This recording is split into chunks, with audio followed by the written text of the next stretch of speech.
Today, Nvidia is ending support for millions of gamers. Nvidia surprised everyone by releasing their new GPU out of nowhere. We have some performance numbers. No one is buying this slop, and AMD GPUs just got huge performance for free.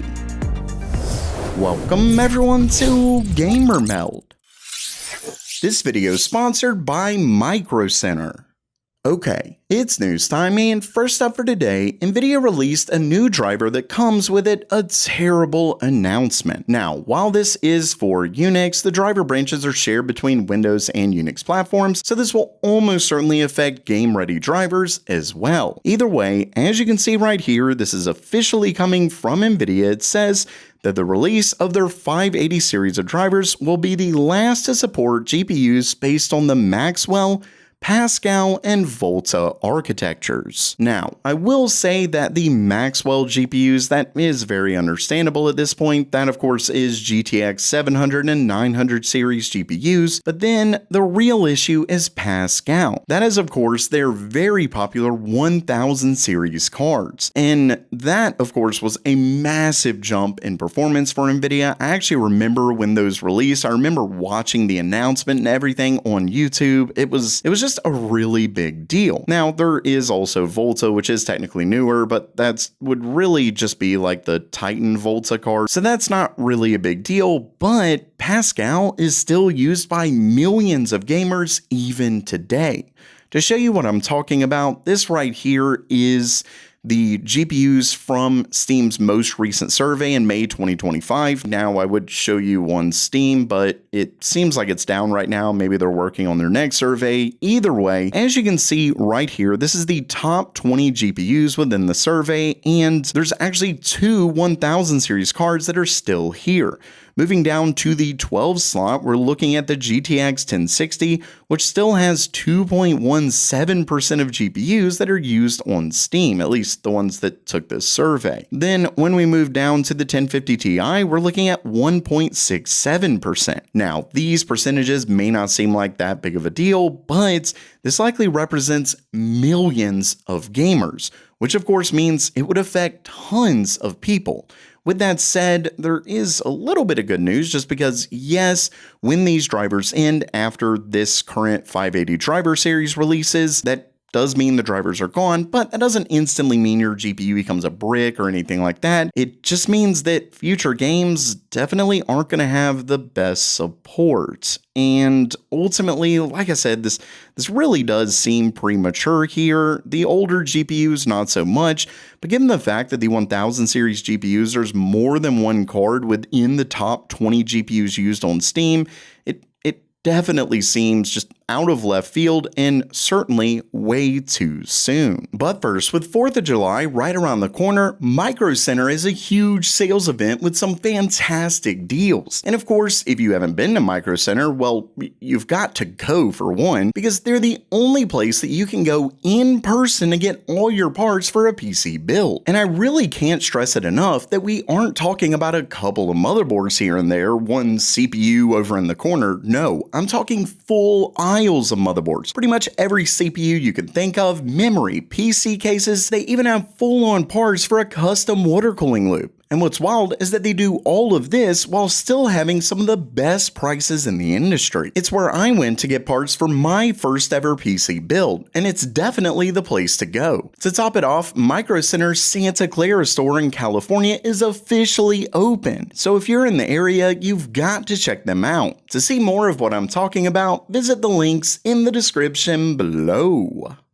And next up for today, when Nvidia announced their RTX 5050, the company claimed that it would release it in the second half of July. Well, they went ahead and released it. I'm not even kidding. And they didn't release any reviews with it or anything like that. Luckily, we do have some performance numbers, but talk about a terrible release. It's extremely clear that Nvidia is embarrassed by this GPU. And to be honest, they should be. So as you can see here, it says that they're all sold out. But I don't believe anywhere actually sold on Newegg.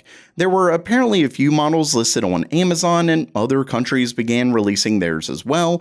Nvidia apparently gave the go-ahead because they clearly don't care about it and don't expect to sell much. Basically, there weren't many at all upon release. And to show you why they're so embarrassed, we have some performance numbers from the Chinese GPU maker Inno3D. Of course, this isn't an unbiased review or anything, given it's from a third-party GPU maker, but even they couldn't hide how terrible this card is. For starters, we have this slide right here, which covers 3D Mark benchmarks, and as you can see, the RTX 5050 is more or less neck and neck with last gen's 4060. But when we get to some actual games, you can see that the 4060 is the clear winner.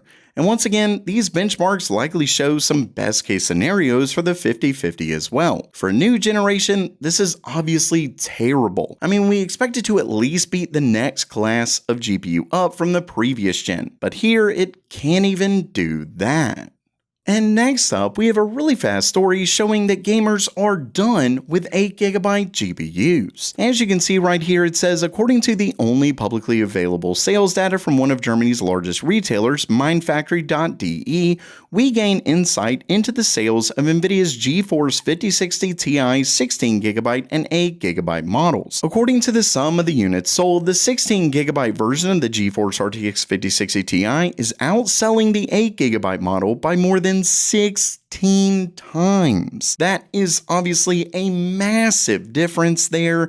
I mean, they might as well have not released the 8GB model. Now, I'm not actually saying that they shouldn't have released it. What I am saying is that, honestly, they should have put the 16GB model in the same price as the 8GB model and just not sold the 8GB variant. Regardless, this is a clear sign from gamers that we are done with 8GB GPUs.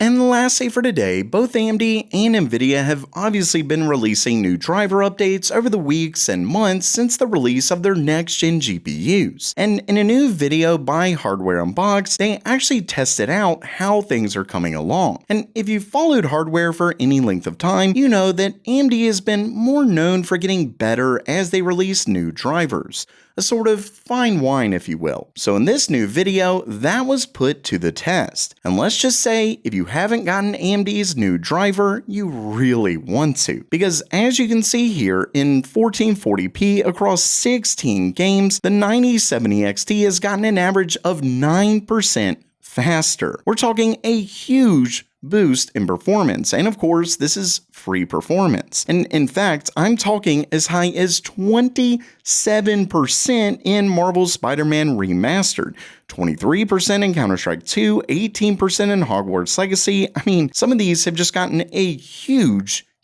boost. And in fact, this boost is enough to bring the 9070, what was slightly below the 5070 Ti, to now faster with both GPU's latest drivers. Moving on to 4K, you will notice that the increase isn't as much, with just a 4% boost on average, but don't forget that the 9070 XT is way more focused on 1440p. That's really where AMD advertises the GPU, so this isn't too much of a surprise, and at least here at 4K, they're still right around the same amounts. It did get slightly more performance from the latest driver than the 5070 Ti, but I mean, we're only talking from 3% to 4%. Still, overall, especially where this card is aimed at, which of course, once again, is 1440p, AMD completely knocked it out of the park. So while that does it for today, what do you think about that free performance given to us by AMD's drivers? And what do you think about Nvidia's new RTX 5050? Let me know down in the comments below. And don't forget to check out Micro Center down in the description below. And as always, have a great day.